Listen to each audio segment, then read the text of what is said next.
आज का जो इंट्यूटिवली गाइडेड वीडियो है वो ये है कि चोजन वन कौन होते हैं। ओके, तो हम परमात्मा से जानेंगे चोजन वन क्या होते हैं।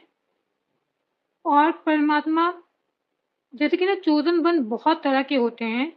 परमात्मा कौन से चोजन वन के बारे में आपको गाइड करना चाहते हैं, ये हम कार्ड के जरिए परमात्मा से जानेंगे। ओके, तो हे परमात्मा, हे डिवाइन, प्लीज गाइड कीजिए, चोजन वन के बारे में हमें बताइए जो हमें अपनी ऑडियंस और व्यूअर्स को बताना है।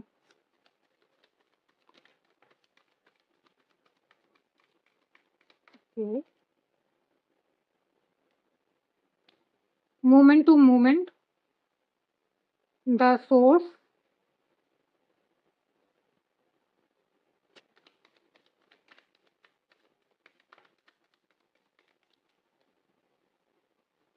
पॉलिटिक्स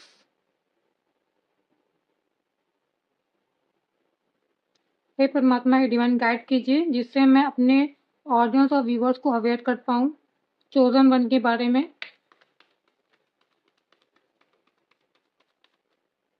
ओके, कार्ड आया है, पहले मैं वो ले लूँ। टोटलिटी। ओके, हे परमात्मा, हे डिवाइन, प्लीज गाइड कीजिए।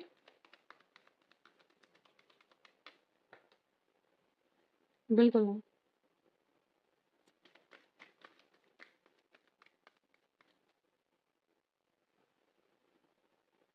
ओके,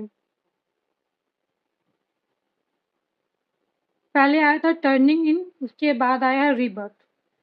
ओके, मैं पहले देख लूं कि और कोई कार्ड तो नहीं आए हैं। नहीं, बिल्कुल नहीं आए हैं। थंडर बोल्ट, थंडर बोल्ट का कार्ड है। एंड द क्रिएटर का कार्ड है नीचे। साइलेंस का कार्ड है। सेलिब्रेशन का कार्ड है। शेयरिंग का कार्ड है। प्लानिंग टू द पास्ट का कार्ड है। इंटीग्रेशन का कार्ड है। ओके, देखिए, मैंने आपको बता दिया है कि चोजन वन बहुत चोजन वन हम एक चोजन वन कौन होते हैं, पहले मैं ये बता दूं। चोजन वन वो होते हैं जिसे परमात्मा ने चुना है। कोई ऐसा काम करने के लिए ऐसा पर्पस उन्हें दिया गया है जो आम लोगों को नहीं दिया जाता है। और ये पर्पस और ये जो चोजन वन होते हैं, ये सब कहीं ना कहीं आध्यात्मिक जर्नी से जुड़े हुए होते हैं, डिवाइन पाथ से जुड़े हुए होते हैं, डिवाइन को मानने वाले होते हैं। ये सब जो इसे ना एक साधारण इंसान के रूप में नहीं होते हैं चोजन वन। भले ही वो दिखते साधारण है, बट वो साधारण नहीं होते। उनके अंदर बहुत ज्यादा दिव्य शक्तियां होती हैं। और उन्हें चोजन वन बनाया क्यों जाता है, उन्हें चोजन वन बनते कैसे हैं वो, अगर देखा जाए तो हम सब परमात्मा के बच्चे हैं। चाहे वो कोई साधारण इंसान हो, चाहे वो कोई कोई भी इंसान हो। ओके, कोई हाई पावर वाला इंसान हो। मैंने कह दिया परमात्मा का जजमेंट, परमात्मा का न्याय सबके लिए बराबर है। तो फिर ये नॉर्मल इंसान से चोजन वन की जर्नी कैसे उनके लिए बनाई जाती है, नॉर्मल इंसान से चोजन वन की जर्नी कैसे उनके लिए डिसाइड होती है, मैं आपको पहले ये बता दूं। ओके, देखिए, चोजन वन बहुत तरीके से क्रिएट हो सकते हैं। पहली बात तो चोजन वन वो होते हैं, चोजन वन वो नहीं होते हैं, अगर आप ये सोच रहे हैं, मैं आपको क्लियर कर दूं, चोजन वन वो बिल्कुल नहीं होते हैं कि परमात्मा ने जैसे सोल वर्ल्ड में उनके कर्मों के अनुसार उन्हें चोजन वन बनाया जाता है कि आप जाइए, धरती पे आइए और आपको ये काम करना है। बिल्कुल नहीं, चोजन वन उनके अंतर्गत नहीं आते। वो सब स्टार सीड होते हैं, वो सब डिवाइन का अंश होते हैं, वो अलग होते हैं। डिवाइन अंश जो स्टार सीड, बहुत सारी सीट से लोग आते हैं यहाँ पे, अपना पृथ्वी पे आते हैं कंट्रीब्यूशन देने के लिए। मैं उनकी बात नहीं कर रही हूँ जो डायरेक्ट यहाँ पे आके अपना कंट्रीब्यूशन पे करते हैं पृथ्वी पे, मैं उनकी बात नहीं कर रही। चोजन वन वो नहीं होते हैं जो डायरेक्ट आते हैं। चोजन वन उन्हें नहीं कहा जाता जो डायरेक्ट आते हैं अपना कंट्रीब्यूशन करने पृथ्वी पर। ओके, ये आप जान लीजिए। चोजन वन कौन होते हैं, पहले मैं ये क्लियर कर दूं। परमात्मा ने मुझे कार्ड दिया है और जिस हिसाब से मुझे कार्ड मिले हैं, ओके, मैं उस हिसाब से आपको गाइड करूँगी, ओके, मैं उस हिसाब से आपको गाइड करूँगी। चोज़न वन कौन होता है, मैं एग्ज़ाम्पल के तौर पे ही आपको समझा दूँगी। अगर मैं पहले समझाऊँगी फिर बाद में अपने कार्ड के को क्लैरिफ़ाई करूँगी तो बहुत ज़्यादा टाइम चला जाएगा, ओके? तो कार्ड के साथ ही आप समझिए। मान लीजिए मैं इस जन्म में चोज़न वन हूँ, ओके? अब यही बात आती है कि मैं चोज़न वन बनी कैसे? एक नॉर्मल इंसान से मैं चोज़न वन की जर्नी में आई कैसे? बात ये है। अब चलते हैं मेरे पास्ट के जन्मों में। मैंने कुछ ऐसे कर्म किए हैं जिसका भुगतान मुझे करने के लिए चोज़न वन बनना पड़ेगा, ओके? मैंने कुछ ऐसे कर्म क्रिएट किए हैं 10 जन्म पहले कि उसका भुगतान करने के लिए मुझे चोज़न वन बनना पड़ेगा, ओके? अब मुझे चोज़न वन बनना है। अगर मान लीजिए 10 जन्म पहले मैंने कोई ऐसा कर्म किया, जो एक जन्म जैसे कि मान लीजिए मैंने 10वें जन्म में कोई ऐसा कांड कर दिया, कर्म कर दिया जो माफ़ी के लायक नहीं है। आप एक तरह से कह सकते हैं जिसका जो कर्मा होता है ना, वो एक जन्म एक जन्म में समाप्त नहीं होता है। उसके लिए आप समझ लीजिए 10 जन्म, 20 जन्म, 25 जन्म, 50 जन्म, जिसके कर्मा जैसे अकॉर्डिंग रहेंगे वैसे। मान लीजिए मेरे जो कर्मा थे 10 जन्म पहले, वो मेरे इतने बुरे थे कि मैं उसे एक जन्म में क्लियर नहीं कर सकती थी, जो मेरे 10वें या 11वें जन्म में कंप्लीट होगा जाके। ऐसा जो कर्म क्रिएट किया मैंने, ओके? तो पर जब मैंने ऐसा कोई कर्म क्रिएट किया, तो परमात्मा ने फिर मुझे क्या, तो अब मैं एक साधारण इंसान तो नहीं बन सकती कि मैं साधारण जब ऑफ कोर्स वो जो कर्म था, वो 10 जन्म तक मुझे भुगतना था। 10 जन्म में भुगतना है, 10 जन्म के बाद 11वां जन्म जो मेरा होगा, उसमें मैं उस कर्म को रिलीज़ कर सकती हूँ। कैसे? चोज़न वन बन के। अब यही जर्नी आती है चोज़न वन। चोज़न वन होते कैसे हैं, कैसे क्रिएट किए जाते हैं, कैसे बन जाते हैं वो चोज़न वन। एक साधारण इंसान से चोज़न वन कैसे बन जाते हैं, ये सुनिए आप। 10 जन्म पहले क्रिएट करने वाला कर्म मैंने किया, ओके? तो मान लीजिए वो कर्म कैसा हुआ? वो कर्म हुआ एंसेस्टर कर्म। लोग कहते हैं ना कि चोज़न वन ने क्लियर किया है, आज पहली बार मेरे मुँह से सुनिए। लोग कहते हैं चोज़न वन आके अपने एंसेस्टर पैटर्न को रिलीज़ करते हैं, एंसेस्टर कर्मा को रिलीज़ करते हैं। तो मैं आपको एक बात क्लियर कर दूँ, ये जो कर्मा रिलीज़ कर रहे हैं ना, इसको बनाया भी आपने है। यानी कि जो आपने पहले जन्म में कर्म किया होगा, ओके, जिससे आपके एंसेस्टर कर्मा क्रिएट हो गए, आपने ही किया। और आपकी आने वाली पीढ़ियों के लिए वो एंसेस्टर कर्मा के रूप में आपने उनको दिया, ओके? उनको दिया है, जो कि मैंने बता दिया कि एंसेस्टर कर्मा का भी मैंने वीडियो बनाया, उसको देख लीजिएगा।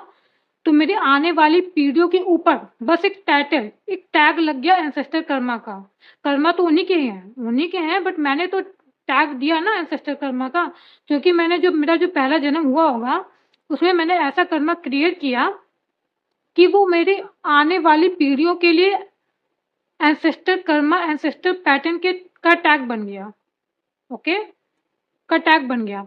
अब मैंने मान लीजिए वही एंसेस्टर कर्मा आके चोज़न वन बनते हैं। लोग कहते हैं चोज़न वन कौन है? चोज़न वन कौन है? चोज़न वन वो होते हैं जो एंसेस्टर पैटर्न, एंसेस्टर कर्मा को रिलीज़ करते हैं। चोज़न वन बहुत तरह से होते हैं, जो मुझे पर्टिकुलरली यहाँ पे गाइड किया गया है, मैं उसके हिसाब से बता रही हूँ। अभी मैं एंसेस्टर कर्मा और एंसेस्टर पैटर्न के लिए बता रही हूँ चोज़न वन। चोज़न वन तो बहुत सारी चीज़ों के लिए होते हैं, ओके? कैसे आते हैं चोज़न वन, किन-किन चीज़ों से चोज़न वन आप बन जाते हैं, उन उनकी किताब बहुत लंबी है। परमात्मा ने मुझे जो गाइड किया, चूँकि इससे पहले मैंने जो वीडियो बनाई थी वो थी एंसेस्टर कर्मा की, और same to same chosen one की इसके बाद बन रही है वीडियो, ओके? तो इसका मतलब ये है कि परमात्मा आपको एंसेस्टर कर्मा से रिलेटेड ही चोज़न वन बताना चाहते हैं। तो मैं वही एंसेस्टर हूँ जिसने एंसेस्टर कर्मा, एंसेस्टर पैटर्न बनाए और 10 जन्म लेके 20 जन्म लेके मैं फिर से आई हूँ अपना ही कर्मा रिलीज करने चोजन वन के रूप में।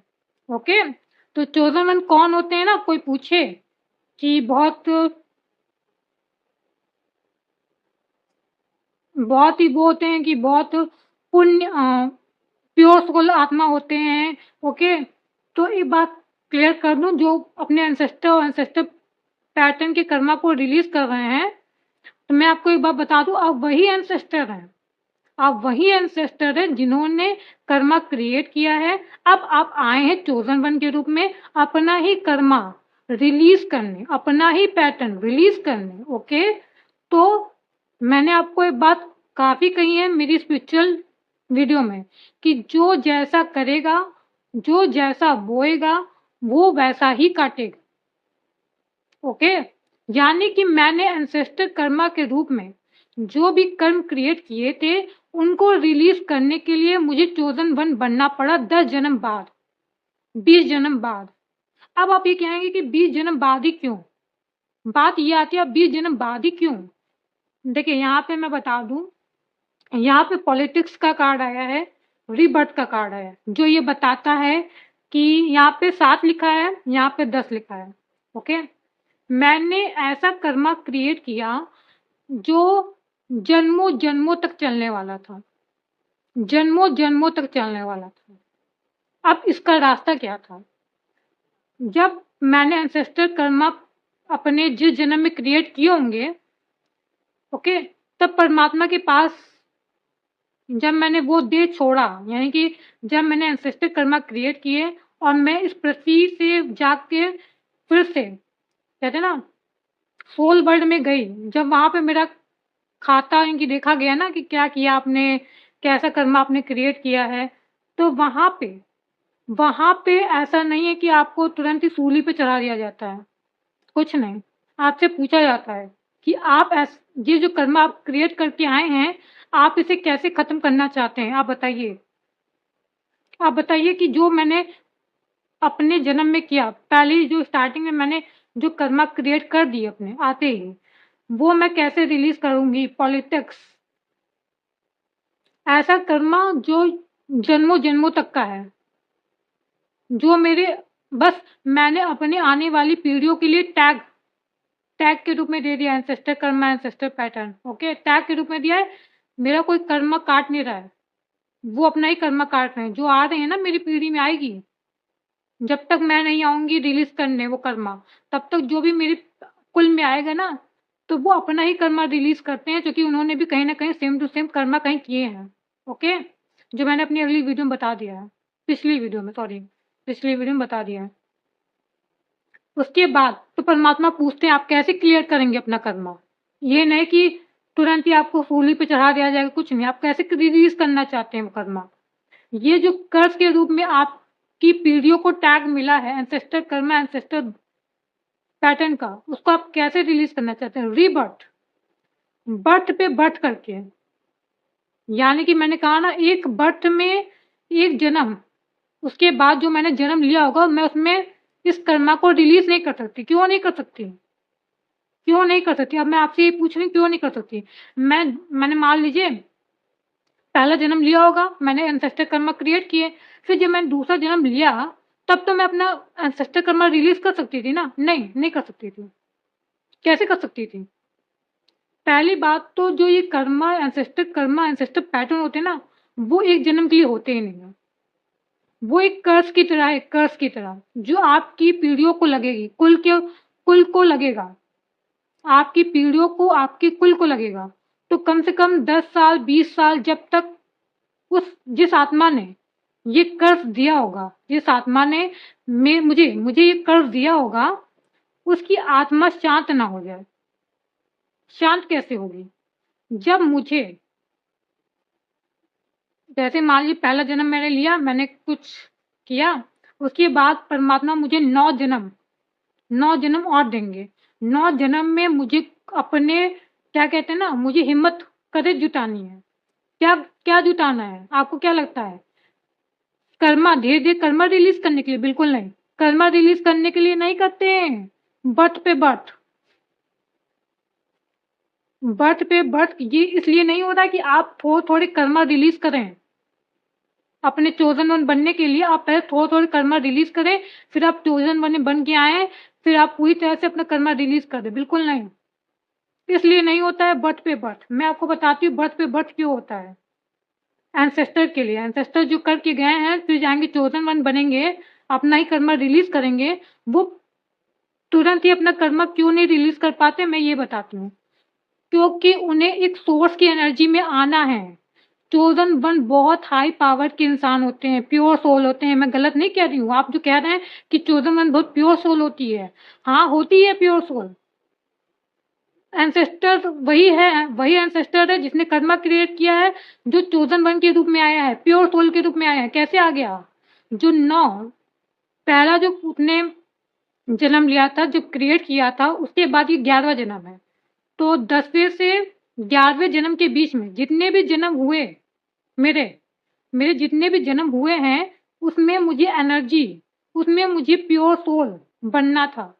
उस दौरान मुझे कहते हैं ना, आप एक तरह से कह सकते हैं इतना मुझे स्ट्रगल फेस नहीं करना पड़ा होगा।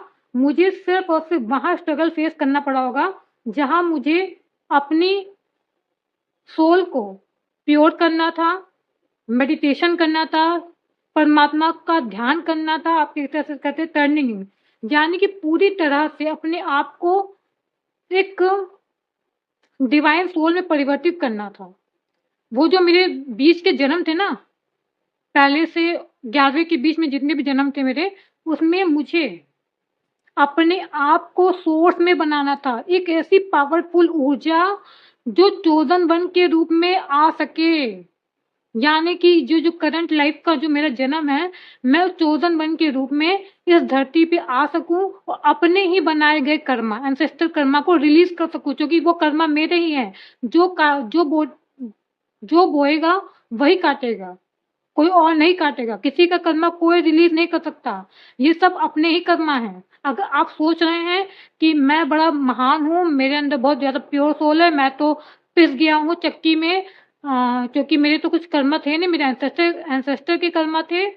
तो आप ही वही एंसेस्टर हैं, जो चोज़न वन के रूप में आए हैं, अपना ही कर्मा रिलीज़ करने।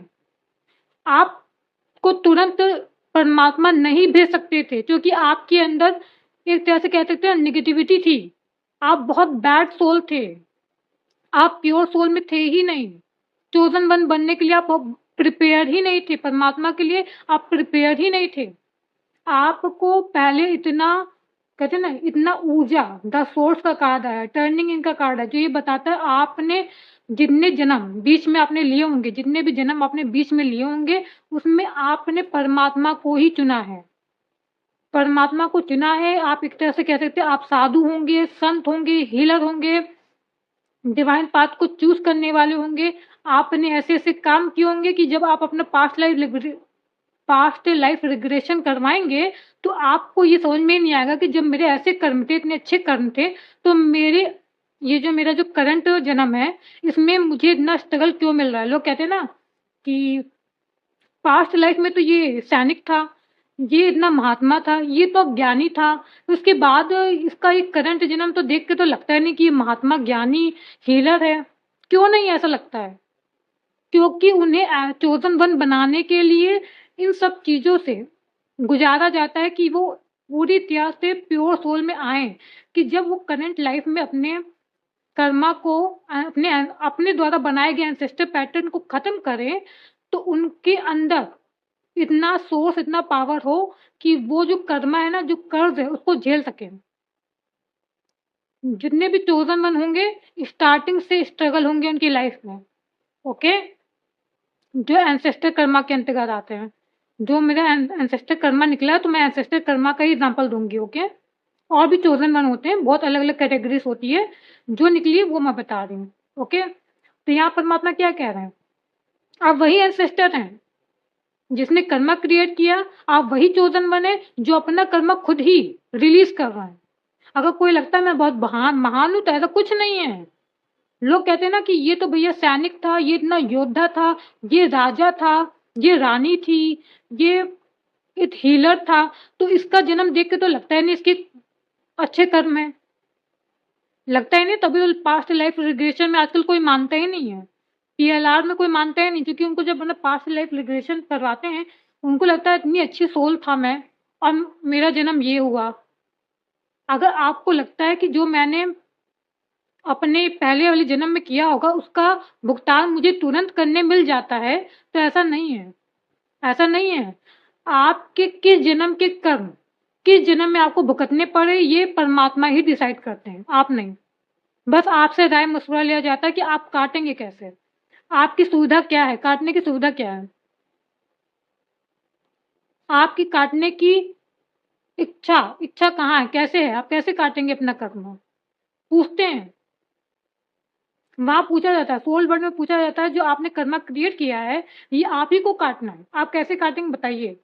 क्योंकि अभी आपकी एनर्जी हाई सोर्स की है ही नहीं कि आप जाके तुरंत ही अपना कर्मा रिलीज कर लें। और वो जो कर्मा होता है ना, वो कर्ज के रूप में होता है, वो तो 10 साल 20 साल 25 साल चलता ही रहता है, कुल में तो चलता ही रहता है। और फिर उसके बाद आपको आना पड़ता है चोदन मन के रूप में, पावर इकट्ठा करके, एनर्जी इकट्ठा करके, कि आप जब आप ये रिलीज करें तो आप उसमें खत्म ना हो जाए। ओके, इसलिए चोदन वन को पहले उसके बीच के जन्मों में बहुत हाई पावर की एनर्जी दी जाती है, कभी हीलर की, कभी साधु में। कभी आपने देखा कभी आपने बहुत मेडिटेशन किया होगा, हिमालय में मेडिटेशन किया होगा आपने, जब ना पीएलआर करवाएंगे चोदन वन, तो आपने देखा होगा कि आप कभी आपकी जो एनर्जी है इतनी काबिल तारीफ होगी, तभी तो आप यहाँ पे इतना लड़ पा रहे हैं। कलयुग में चोदन वन को लड़ना इतना आसान नहीं है जो आप कर पा रहे हैं। ओके, तो लोगों को लगता है इजी नहीं है, कुछ भी इजी नहीं है।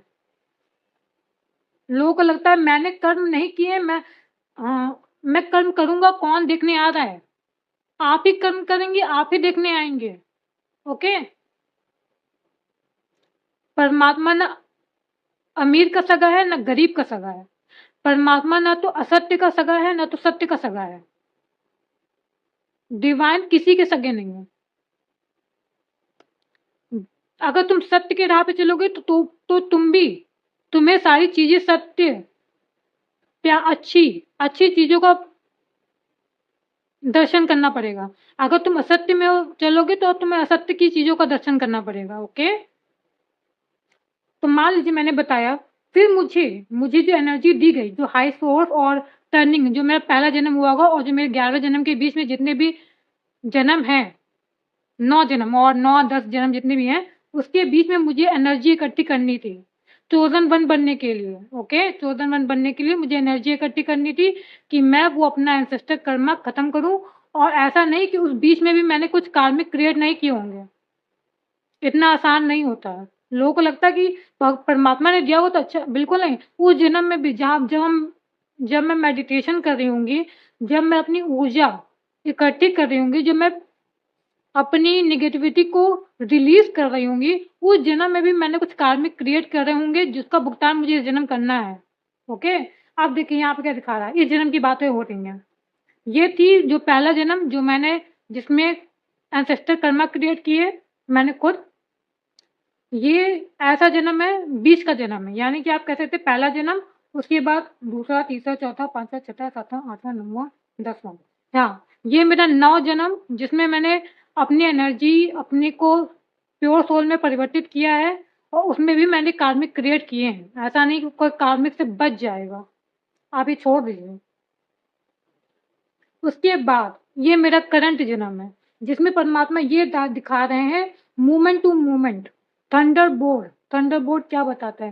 थंडरबोल्ट बताता है, मैंने क्या कहा था, हिला के रख दिए जाएंगे। आप करंट लाइफ में हिला के रख देंगे, आप करंट लाइफ में हिला के रख दिए जाएंगे, आपकी लाइफ हिला के रख दी जाएगी।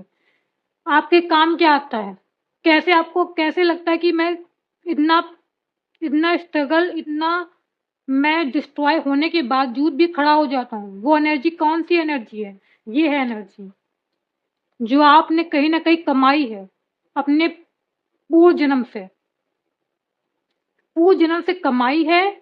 चोदन वन बना है, बने हैं आप, चोदन वन बने हैं। अपनी कमाई से, अपने कर्मों से बने हैं आप चोज़न वन, ओके? आप ऐसा सोचिए कि मैंने कांड किया, मैं तुरंत आके उसका प्रायश्चित कर लूँगा, तो ऐसा आसान भी नहीं होता, ऐसा आसान भी नहीं होता। हम वही चोज़न वन हैं जो एंसेस्टर कर्मा, एंसेस्टर पैटर्न बनाते हैं और उसी को खुद को रिलीज़ करते हैं और अपने आप को महान बताते हैं, ओके? ऐसा कुछ नहीं, आप महान नहीं हैं। आप चोज़न वन क्यों हैं? चोज़न वन इसलिए हैं कि आपने बहुत सारी साधनाएँ की हैं, आपने बहुत सारी आपने ऊर्जा इकट्ठा की है। आप करंट लाइफ़ में आपकी लाइफ़ में भूचाल आने के बावजूद भी आपके अंदर साहस है। क्यों? क्योंकि आपने जो ऊर्जा इकट्ठा की उस दौरान, उसके बीच के जन्मों में, उस वजह से आप चोज़न वन बने हैं, ओके? अब परमात्मा कह रहे हैं हर चीज़ें मूवमेंट टू मूवमेंट चलेंगी। यानी कि धीरे-धीरे आपके सारे जो आपके जो एंसेस्टर पैटर्न, एंसेस्टर कर्म आपने खुद बनाए हैं, अब चोज़न वन के रूप में आप उन्हें खुद धीरे-धीरे रिलीज़ करेंगे। टोटैलिटी का कार्ड क्या बताता है? टोटैलिटी का कार्ड बताता है कि अब कंप्लीशन, यानी कि आपने अब पूरी तरह से इस जन्म में पूरी तरह से चीज़ें ख़त्म कर दी हैं जो आपने पूर्व जन्म में क्रिएट की थी। यानी कि आपके बनाए हुए एंसेस्टर कर्मा, एंसेस्टर पैटर्न आपने खुद ही कंप्लीट किए हैं, ओके? खुद ही कंप्लीट किए हैं। तो समझ में आया कि चोज़न वन कौन होते हैं। चोज़न वन बहुत तरह के होते हैं। मैंने बस एक तरह के बताए हैं जो परमात्मा ने मुझे गाइड करने के लिए कहा था, एंसेस्टर पैटर्न वाला, तो मैंने वही बताया आपको, ठीक है? तो ये तो एकदम क्लियर समझ में आ गया आपको कि हर चीज़ ईज़ी नहीं होती। लोगों को लगता है कि कर्मा कुछ नहीं है, कर्मा बहुत कुछ चीज़ होती हैं। आप खुद ही आते हैं, आप एंसेस्टर कर्मा क्रिएट करने वाले हैं, यानी कि वो जो आपने अपने कुल के लिए बस टैग दिया है, एंसेस्टर कर्मा, एंसेस्टर पैटर्न का टैग दिया है। कर्मा आपके कर्मा किसी को नहीं लग सकते। आपके कर्मा आप ही को लगेंगे। और आप वही चोज़न वन हैं जिन्होंने एंसेस्टर कर्मा, एंसेस्टर पैटर्न बनाया है और आप ही उसको रिलीज़ करने आए हैं। इतनी पावर, इतना कहते हैं ना प्योर सोल के रूप में आप खुद ही आए हैं। आप हैं वो चोज़न वन। तो लोगों को लगता है चोज़न वन कौन है? चोज़न वन वही होते हैं जिन्हों को अपना ही कर्मा रिलीज़ करना है, अपना ही बनाया हुआ कर्मा ब्रेक करना है, ओके? अपने ही पैटर्न ब्रेक करने हैं, अपना ही कर्मा रिलीज़ करना है। बट आप आए ही हैं प्योर सोल में, डिवाइन का अंश बन के, आप डिवाइन का अंश बन के आए हैं। इसलिए आप में इतनी पावर होती है, आपसे चोज़न वन से कोई भी टकरा नहीं सकता है। चोज़न वन से कोई भी इंसान टकरा नहीं सकता है। अगर जो टकरा रहा है वो आपका कार्मिक है। अदरवाइज़ अगर वो आपका कार्मिक ना हो तो कोई भी आपके सामने टिक नहीं सकता है। चोज़न वन के सामने कोई भी इंसान टिक नहीं सकता है, ओके? आई होप ये अवेयरनेस का वीडियो समझ में आया होगा। मैं आपके लिए गाइडेंस लूँगी, उससे पहले मैं परमात्मा से बस 3 कार्ड निकालूँगी जिससे और अच्छे से मैं क्लैरिफ़ाई कर पाऊँ। Okay, the judgement, the empress and कोई और कार्ड तो नहीं आया? ओके, मान देखिए 3 कार्ड मैंने माँगे थे, 3 कार्ड परमात्मा ने दिए हैं। जिस सीक्वेंस में आए मैंने उसी सीक्वेंस में लगाए हैं। 4 ऑफ कप, बॉटम में है 4 ऑफ कप। यहाँ पे 3 कार्ड ये कह रहे हैं जब आप अपना एंसेस्टर कर्मा, खुद का बनाया हुआ कर्मा चोज़न वन के रूप में रिलीज़ कर लेते हैं, तब 6 ऑफ कप ये बताता है पास्ट लाइफ़ की बात करता है। 6 ऑफ कप पास्ट लाइफ़ की भी बात करता है, इस जन्म में पास्ट की भी बात करता है। परमात्मा कह रहे जो भी चीज़ें आपको दुःख और दर्द दे रही थी, जो भी चीज़ें आपके एंसेस्टर टैग की वजह से आपके कुल को नहीं मिल रही थी, आने वाले समय में वो आपके कुल को मिलेंगी। यानी कि हो सकता है कि कुछ कर्ज़ आपके आने वाली जितनी भी पीढ़ियाँ उनको लगा हो, बट वो भी उनके कार्मिक होते हैं, उनको नहीं मिलना होता है। बट किया तो मतलब अगर देखा जाए तो दोषी तो आप ही हैं ना। एंसेस्टर कर्मा, एंसेस्टर पैटर्न, ये तो समझ लीजिए दोषी तो मैं ही हूँ ना अपने कुल के लिए। एक टैग तो मैंने ही दे दिया ना, चाहे भले ही वो भी उनकी कर्मा हो। मगर टैग तो मैं देके गई ना, तो वो टैग हटाने का काम, क्योंकि जो अब आने वाली पीढ़ी है ना, वो अब एक तरह से कह सकते हैं संत और महात्मा के रूप में आने वाली है मेरे कुल में। ओके, तो उनके लिए मैं ऐसा टैग नहीं दे सकती हूँ। तो वही, अब जो भी पीढ़ियां अब मेरे कुल में आएंगी, द एम्प्रेस, वो प्योर सोल ही होंगी। जितने भी अब, जो कि आप पहला जन्म मैंने वो किया, एंसेस्टर कर्मा क्रिएट किए, उसके बीच 9 जन्म में जो भी मेरे कुल में आई होंगी और पीढ़ियां, वो एक बैड सोल वाली होंगी, मतलब कह सकते हैं ना गलत कर्मों वाली। बट इसके बाद जब मैंने रिलीज कर दिया, अब इसके बाद जो भी मेरी कुल में आएगा, वो एक प्योर सोल वाला इंसान होगा। ओके, तो यहाँ पे जजमेंट मिल रहा है, और परमात्मा मुझे 4 ऑफ कप के ब्लेसिंग दे रहे हैं परमात्मा, कि मैंने अपना ही कर्मा रिलीज किया है।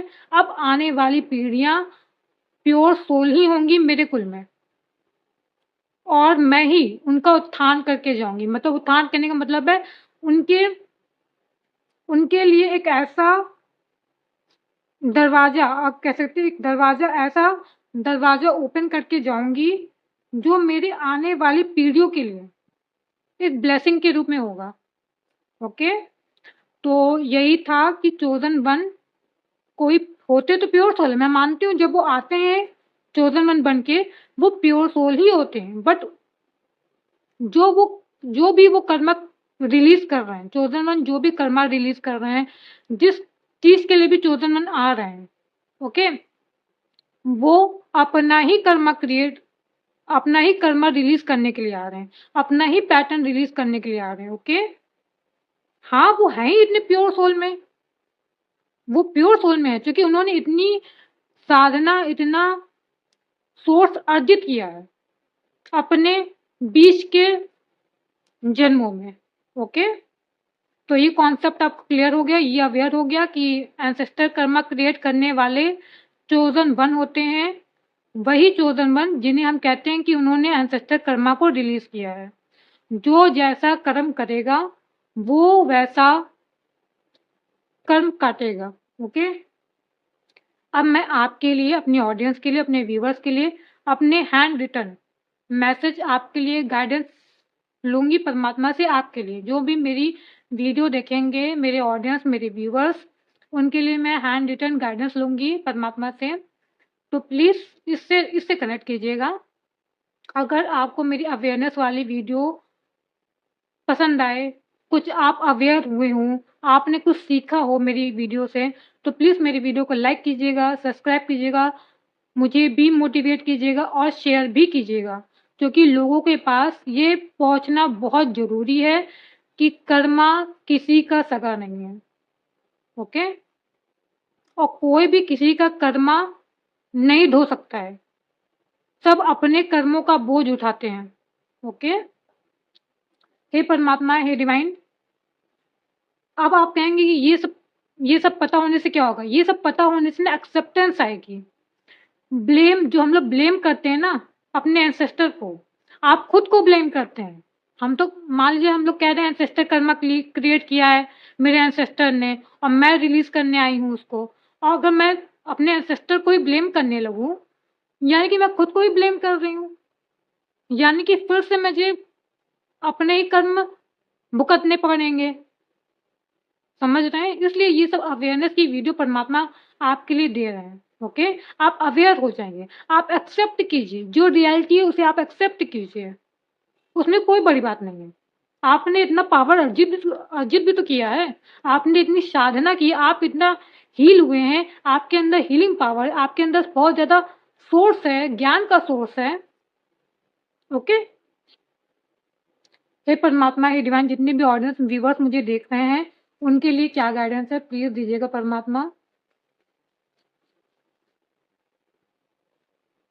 ओके, करेज, सोर्स, इमोशनल सर्विस, मंगल।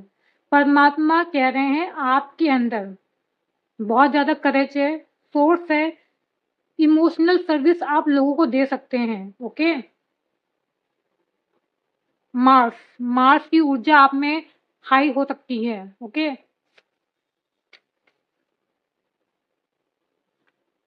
अब मैं एक और 2 कार्ड और ले लूँ तो बताती हूँ। ओके, 4 आ गया है। देखते हैं परमात्मा को क्या बताना चाहते हैं।